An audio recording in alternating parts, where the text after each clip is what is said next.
Great. So welcome everyone to our first learning session of 2025, um, the, fund the fundamentals of affordable housing.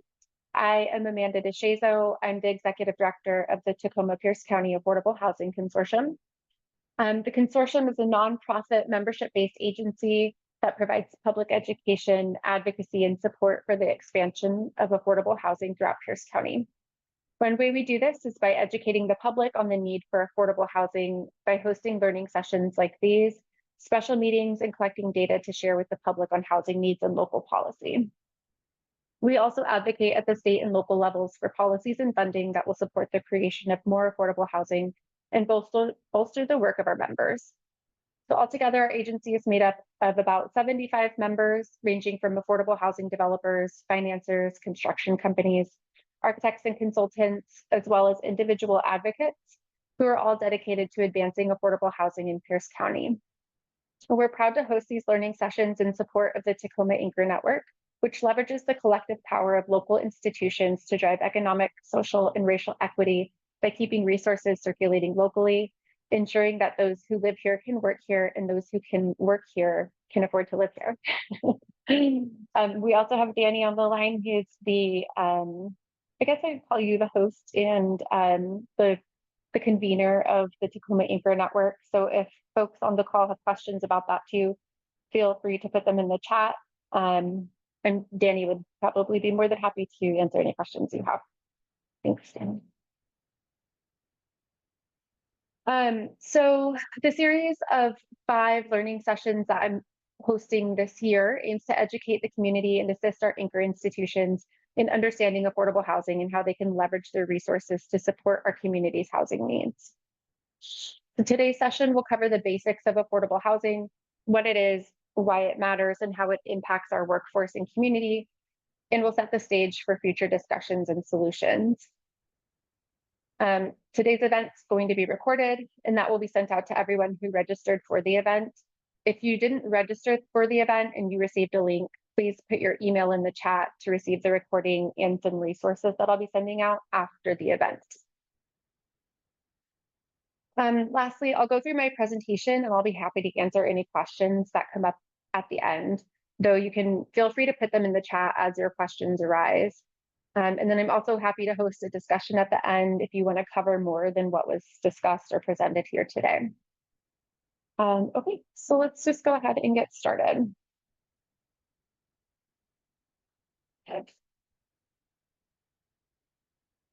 So our goals today are to understand the basics of affordable housing, explore the economic and social impacts on our workforce and community, and examine the key challenges and opportunities within our local housing landscape. By the end of the session, you'll have a clear picture of affordable housing, why it's essential, and what's happening locally to address it. So let's start by talking about what is affordable housing. The definition of affordable housing is housing that costs no more than 30% of a household's income. Regardless of the type of housing, it's considered affordable if the person or household residing in the unit is not paying more than 30% of their income towards their rent or mortgage. People often confuse affordable housing based on the types of housing a person can live in. So there's several different types of housing which all aim to target different income levels or needs. The types of housing include a variety of subsidized housing, and often those subsidies come in the form of government subsidies, public dollars, or housing vouchers. And also there's workforce housing and naturally occurring affordable housing, which is also known as NOAA. So if you hear that term, it's referencing housing that's listed on the market with no subsidy, but is below market rate. And those tend to be older units, older apartment units or older single family residences that are just not kept as up to date. And so the picture provided on the screen it shows the continuum of housing, and I wanted to break it down a little bit. So often, after losing a home due to eviction, loss of employment, injury, or family dispute, people find themselves homeless in search of somewhere to stay while they reconnect with housing. So this is generally an emergency housing shelter where people can enter and exit rapidly. It's not a long-term solution, but it provides a safe space for individuals to stabilize while searching for housing. Emergency shelters don't charge rent, although sometimes there is a fee for use, like a day fee, and are publicly and privately funded and typically ran by churches or nonprofits. In Tacoma, downtown, you might be familiar with Nativity House. The next step is transitional housing, which tends to be short-term housing, often bridging the gap between homelessness and permanent housing while people stabilize from homelessness, substance use, or regaining employment. These types of housing are harder to find as they were more predominant during the past economic recession. They were heavily funded. That's no longer the case. But some Pierce County providers do still offer this type of housing. You might be familiar with CJK Community Homes or New Phoebe House. And then above that is supportive housing. That can combine rent and housing assistance with support services for people with high needs, such as physical, mental, or substance use. This is also known as permanent supportive housing. It doesn't require a tenant to pay rent, but if they're able to, they contribute 30% of their income towards it. And so there's a high focus on wraparound supports to help folks transition into permanent affordable housing and off of the supports if possible. Pierce County providers offering this type, sorry, one second. Pierce County providers offering this type of housing include Metropolitan Development Council, Catholic Community Services, and Share and Care House, among a variety of others. Next, community housing can be social housing or subsidized housing, which incorporates affordable units paid in part by rent supplements from market rate units. And we actually don't have any of that here in Tacoma or Pierce County at the moment that I'm aware of. Next is affordable housing, which we consider like the big A affordable housing. And that can be both rental and homeownership options that are subsidized through public funding to make rents and mortgages affordable for those at certain income levels. So down payment assistance, subsidies through housing vouchers, or subsidies through the development process all contribute to keep rents and mortgages low. And then last is market rate rentals and homeownership, which are not subsidized and are listed for whatever the landlord or homeowner wants to charge. And so everyone moves along the housing continuum, sometimes jumping from one end to the other in either direction. The important thing to note about affordable housing is that it's not just for low-income households. It's about ensuring stable housing for everyone, working families, folks with varying abilities and or challenges, college students, working and non-working individuals, and seniors.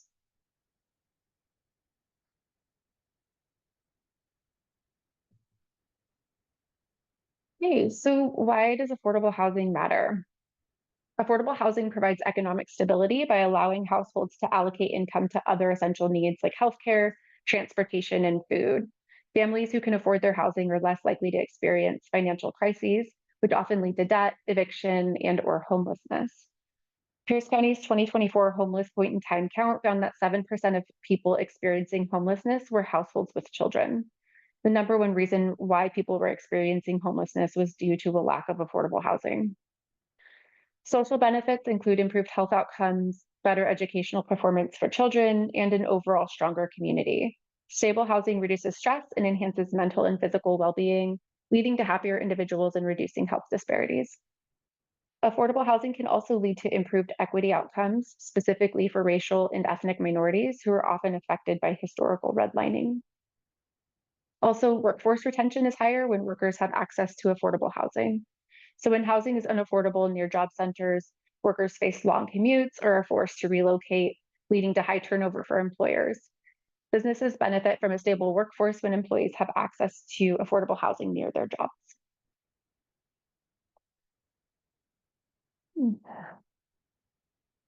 Understanding housing cost burden. So households are considered cost burden when they spend more than 30% of their income on housing. So let's put that into perspective. In Tacoma, the minimum wage is $16.66 an hour. A full-time worker earning minimum wage can afford to pay about $866 per month for housing. In reality, the average cost of a studio apartment in Tacoma is close to $1,500. So it's far beyond what a minimum wage worker can afford. To make ends meet, they would need to work nearly 2 full-time jobs just to rent a small studio. Tacoma has long been known as a blue-collar town, home to thousands of essential workers in industries like healthcare, retail, food services, hospitality, and administration. Yet these workers who keep our city running struggle to find affordable housing close to their jobs. So let's break it down a little bit further. I pulled some statistics that I thought were interesting. Um, Only 23% of jobs in Tacoma pay enough for workers to afford housing while keeping rent below 30% of their income. 43% of jobs in Tacoma pay wages that force workers to spend between 30 and 50% of their income on housing, making them cost burdened. And 34% of jobs in Tacoma pay so little that workers must spend more than half their income on housing, putting them at serious financial risk. So the average wage for a worker in Tacoma is $26 an hour, which comes out to around $55,000 per year. But even at this wage, someone would have to work 10 hours a day, 5 days a week just to afford housing at that rate. And the last I checked, the housing wage for Tacoma is $32 an hour. So in order to affordably rent somewhere in Tacoma, you would need to be making at least $32 an hour. So obviously this is unsustainable for our workforce, which is why it's imperative we start to build enough housing to meet our community's needs. So let's talk about another key measure of affordability, area median income, or AMI, a tool used to determine housing affordability across the different income levels.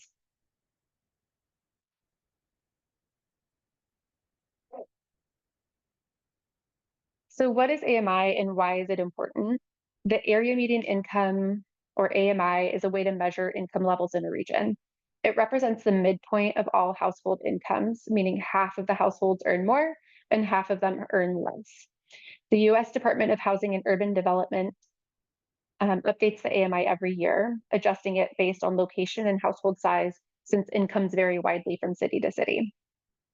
AMI is critical because it determines who qualifies for affordable housing programs and certain types of housing. It's used to set eligibility standards for everything from subsidized rental housing to homeownership assistance programs. So housing programs break down affordability into categories based on AMI. So extremely low income households are generally 30% AMI and below. Very low income is 30 to 50% AMI, and low income is 50 to 80% AMI. So many extremely low income households are those on fixed incomes, such as Social Security and/or disability, or it could be people moving from homelessness into housing who require wraparound supports for a physical disability, mental and/or substance use disorder. Very low income households are generally individuals who have an income, but it's not enough to cover their rent. So perhaps they're working a minimum wage job part-time, for example, single mothers or college students. It could be somebody that lives off of Social Security and has a retirement income to supplement, or somebody transitioning from permanent supportive housing into permanent affordable housing and not needing the supports. Low income households can be people who are working maybe full-time, but it's still not enough to afford rent. For example, medical assistants, secretaries, or administrative staff, potentially retail employees or teachers who are just starting out. If someone qualifies as low income, affordable housing providers ensure that their rent is set at 30% of their household income to keep it manageable. And so how is AMI calculated? HUD analyzes census data, taking into account family size and regional income levels to determine the AMI for each area. Developers and policymakers then use this data to create income restricted housing that matches the needs of different income groups. So understanding AMI helps us see who needs affordable housing, who qualifies for assistance, and how rents are set to keep housing within reach for working families. So continuing this, from the graph, you can see Tacoma's 2024 area median income is $40,550. Pierce County's AMI differs from Tacoma's. Within Pierce County, but outside of Tacoma, the local jurisdictions typically use Pierce County's AMI to set their income limits because Tacoma is known as a HUD metro fair market rate area. HUD calculates AMIs differently for Tacoma because it's a metro area that has higher population and higher housing costs, along with some other factors. And so practically speaking, when you see an affordable housing project labeled as serving households at 50% AMI, this means it's designed for families earning 50% of the median income in that region. So for example, if the AMI for a 4-person household is 100,000, then 50% AMI means the household earns 50,000 annually. So again, key takeaway here is that understanding AMI helps us see how affordability is measured and who qualifies for different types of affordable housing. And to recount the key points to take away, AMI is the midpoint of a region's income distribution, where half of households earn more and half earn less. And AMI is calculated based on HUD data, and that's adjusted for household size and geography. And typically, those are published every year, and the housing authorities and the jurisdictions normally publish those on their website.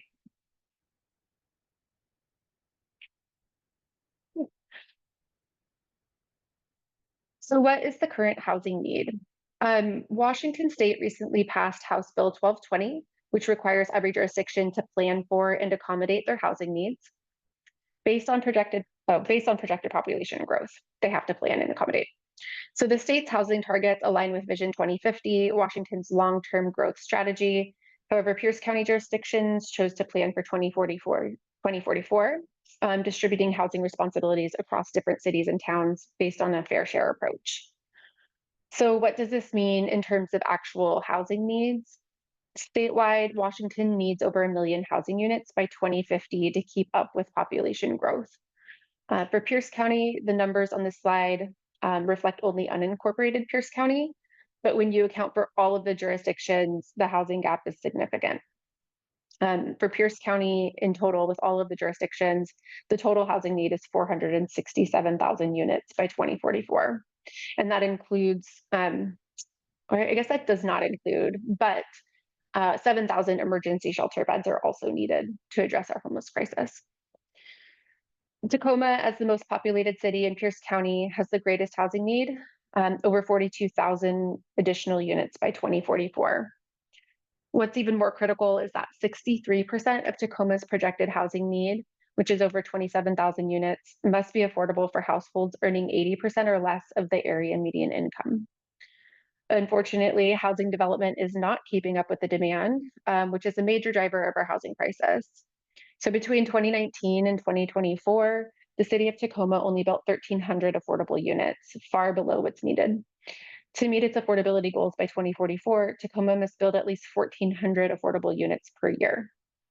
So right now, we're not on track to meet this need. And that brings us to our next slide.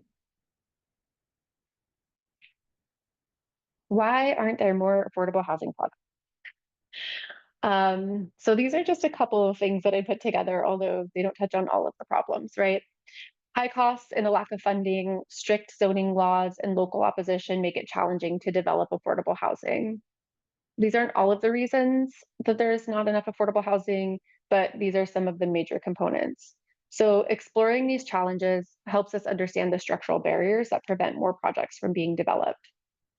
So starting with funding, affordable housing projects are expensive due to land acquisition, design, permitting, construction, and the preparation and lease-up process.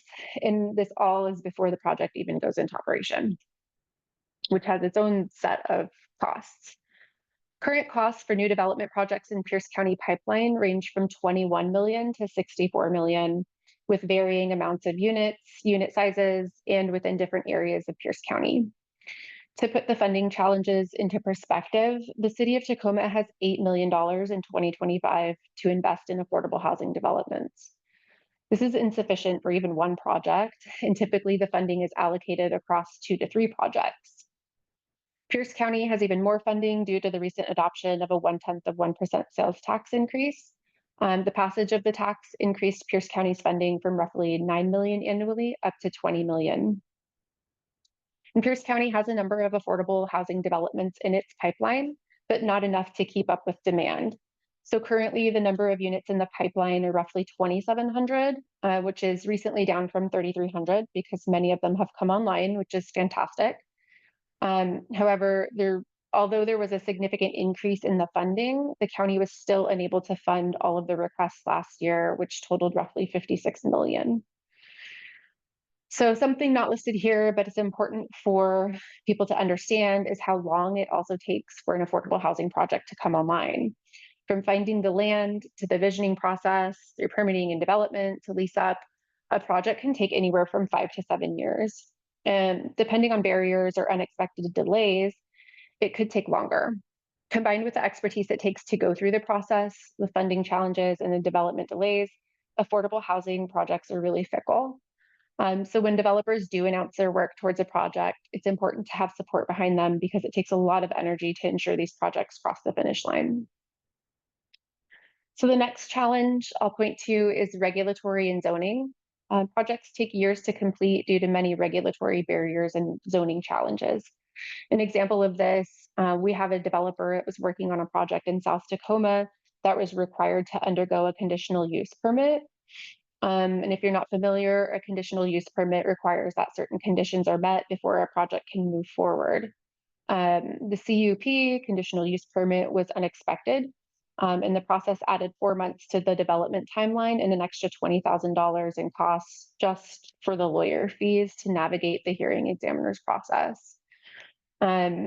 So stuff like that happens all of the time, holds up the process, and it's not just the $20,000 in costs for lawyer fees, but also the holding costs for the land and other things that you're paying for while it's kind of in limbo.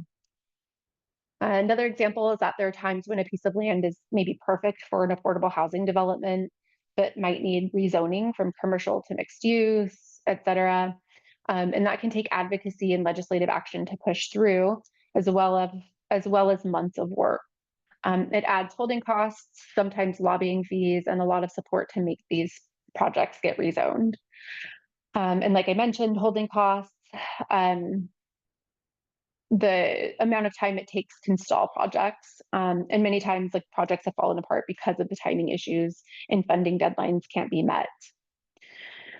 I'll note also that the changes in Home in Tacoma and in Tacoma's comprehensive plans allow for more density, which will make it easier to build affordable housing, and our developers are really happy about that. I already have one developer who's able to increase their density because of the Home in Tacoma changes. So it's pretty exciting.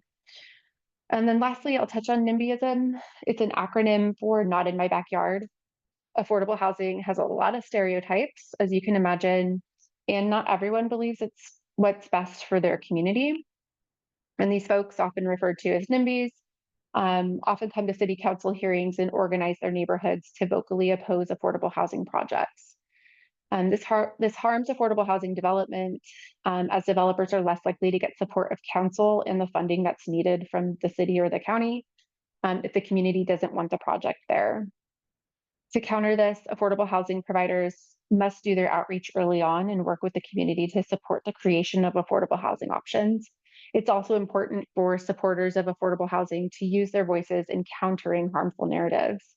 Ultimately, affordable housing benefits everyone.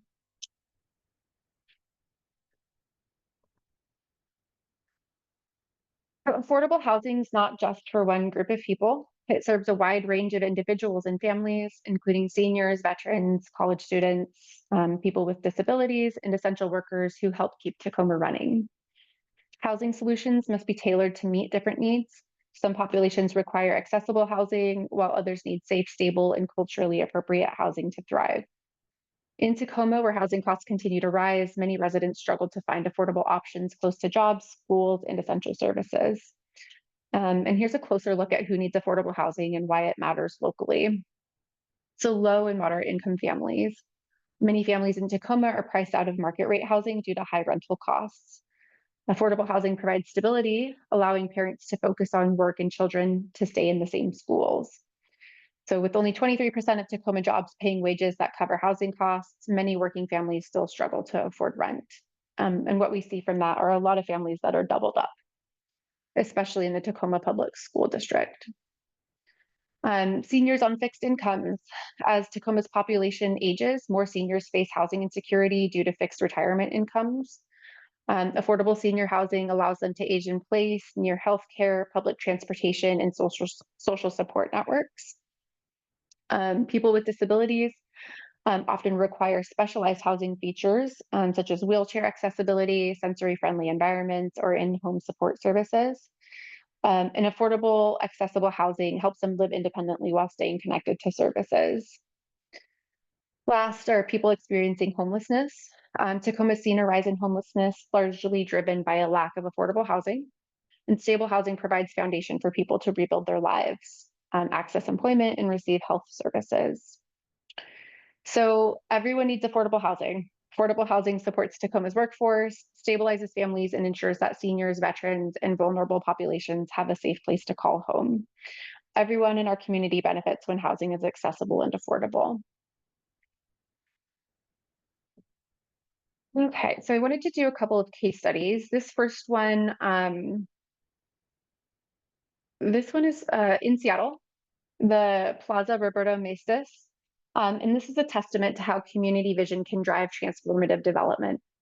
It's in Beacon Hill neighborhood and is a mixed-use, transit-oriented development that was spearheaded by El Centro de la Raza, a prominent civil rights organization with deep roots in the community.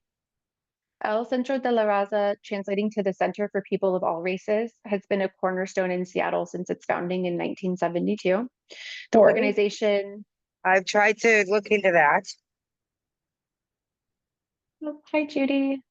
I'm going to go ahead and mute you. If you have a question you want to talk afterwards, I'd be happy to take it. Oh, I'm sorry. You're okay. I'm just going to go through it with the presentation, and then I'll take questions at the end. I appreciate you.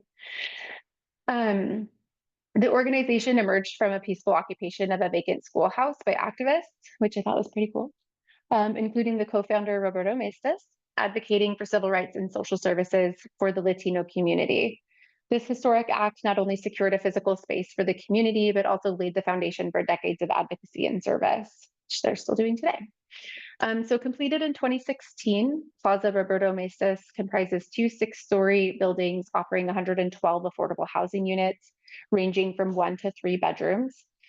These units cater to households earning between 30 and 60% of the area median income, ensuring that low to moderate income families have access to quality housing. Beyond housing, the development includes 25,000 square feet of commercial and community space. It encompasses a childcare center, community center, and retail spaces that prioritize local businesses. A central feature is the expansive plaza situated between the two buildings, designed as a cultural hub for events, markets, and gatherings, fostering a strong sense of community. And you can see that on the slide, the picture on the right-hand side. So strategically located adjacent to the Beacon Hill Light Rail Station, the project is perfect. It's a perfect example of how housing and transit work together, which is also known as transit-oriented development. You might have heard that term before. The proximity to public transit not only enhances accessibility for residents, but also promotes sustainable urban living by reducing reliance on personal vehicles. So the innovative design here and the community impact of Plaza Roberto Maestas has been nationally recognized. It received the 2017 AIA HUD Secretary's Award for creating community connection and the 2019 Urban Land Institute's Jack Kemp Excellence in Affordable and Workforce Housing Award. So this project underscores the power of community organizations in leading developments that authentically serve local needs. By integrating housing with essential services and cultural spaces, it addresses more than just the need for shelter. Its location and design encourage the use of public transit, aligning with broader environmental goals for the city of Seattle. So Plaza Roberto Maestas exemplifies how thoughtful, inclusive development can create vibrant, sustainable communities that honor cultural heritage while addressing pressing housing needs. It's a really cool space if you haven't been able to go there and check it out. So the next one I want to talk about is in Tacoma. This is the Mason Housing Development Project. It is currently in its visioning phase, and they're seeking $300,000 from the state for funding of pre-development. The Mason Housing Development Project represents a bold and innovative approach to addressing Tacoma's urgent need for affordable housing. This project is a collaboration between Mason United Methodist Church and Mercy Housing Northwest, and it reflects a growing movement where faith-based institutions are leveraging their land to serve the greater good. We have another project that has been funded and will begin development soon off Yakima in Tacoma with the Greater Christ Temple Church. So Tacoma needs significantly more housing to meet demand, and this development will add 100 to 150 new units in an area where affordability is a major challenge. For more than 125 years, Mason United Methodist Church has been a fixture in Tacoma's Proctor District. But like many churches across the country, MUMC has seen a declining congregation and financial challenges. So instead of selling, it's actually a 1.74 acre site. Instead of selling the site to a private developer for market rate housing, the church leadership made the decision to transform the space into affordable housing and a community resource center. So the project will provide housing for households earning 60% AMI or below, which includes many of the teachers, retail workers, and service employees who work in Proctor District but can't afford to live there. The income limits for housing would include, for a single person household, about $45,000 a year, and for a family of four, about $65,000 a year. So one of the most exciting aspects of this project is its location. The North End neighborhood of Tacoma has been designated by the city for higher density development, and this project aligns perfectly with those priorities. It also demonstrates that density can be designed in a way that's functional and aesthetically beautiful, so an important factor in gaining community support for future developments. Another key impact of this project is that it'll bring much needed racial and economic diversity to an area that has historically lacked both. The North End is considered one of Tacoma's highest opportunity neighborhoods, yet many people who work here can't afford to live there. So by creating affordable housing in the area, the Mason Development Project will allow more families to live close to work, schools, and essential services. So beyond housing, the development plans to create a community hub, which would offer childcare services to support working families, a food bank to address food insecurity in the area, office space for nonprofits and community organizations, a non-denominational spiritual and meditation center, and retail space that could be leased by local businesses or service providers. This holistic approach ensures that the project meets more than just housing needs. It strengthens the entire community. And this really aligns with Mercy Housing Northwest's vision of creating not just homes, but vibrant communities where the residents have support and resources they need to thrive. So the estimated cost of the Mason Housing Development Project is $85 million. And that's because you've got so many different things also going into it. It's not just affordable housing development. But the funding for that is expected to come from a mix of low-income housing tax credits, government grants and loans, philanthropic donations, and community fundraising efforts. And so this project is a great example of how partnerships between faith-based institutions and housing developers can create meaningful long-term solutions for Tacoma's housing crisis. And also like partnering with nonprofits and government agencies, right, to bring in healthcare or childcare services, food services, all very important. With the growing interest in using underutilized church properties for affordable housing, this project will serve as a model for future developments across the region. In conclusion, faith-based institutions can be powerful partners in affordable housing development. This project fills a major gap in North Tacoma's housing market, ensuring more workers can live near their jobs. And the inclusion of community spaces and services makes this development more than just housing. It's a long-term investment in neighborhood stability. And so the pictures here, you can see Mason United Methodist Church on the left. And then on the right-hand side, I actually pulled this from the City of Tacoma's Proctor neighborhood plan. You can see Mason United Methodist Church is number 3 here. And discussions with the city sounds like they want to do some kind of community fair street, which would line up perfectly with the Mason United Methodist Church. So really focused on community building for this project. It's pretty exciting. Oh, and I realize I forgot to change the script underneath, sorry. Okay, well, let's move on. So what's next? So with that, I'll invite all of you to our learning session, our next one, Pathways to Support Affordable Housing Development. And that'll be more focused on the development process, funding, and partnership roles in affordable housing. This was just kind of like a general overview for folks who really are not familiar with affordable housing. And then as we wrap up, I ask that you all consider how today's discussion and presentation applies to your organization or work that you do, and the potential next steps to investing in affordable housing in our community, whether it's through advocacy, financial support, or sharing even just what you learned today. For folks who are partaking in the Tacoma Anchor Network, I'll be hosting an affordable housing work group meeting on April 17th to continue a conversation on what was presented today. And then for those who aren't TAN members but want to continue learning more, our next learning session is May 15th at 12. You can register on our website, which is tpcahc.org, to get a calendar hold and the Zoom link for the next meeting. And the sessions following that are also available there, so you can also add those to your calendar as well. Okay, so thank you guys for your time. I will take some questions. I appreciate being able to share this information with you all. Hopeful that you learned something about the basics of affordable housing.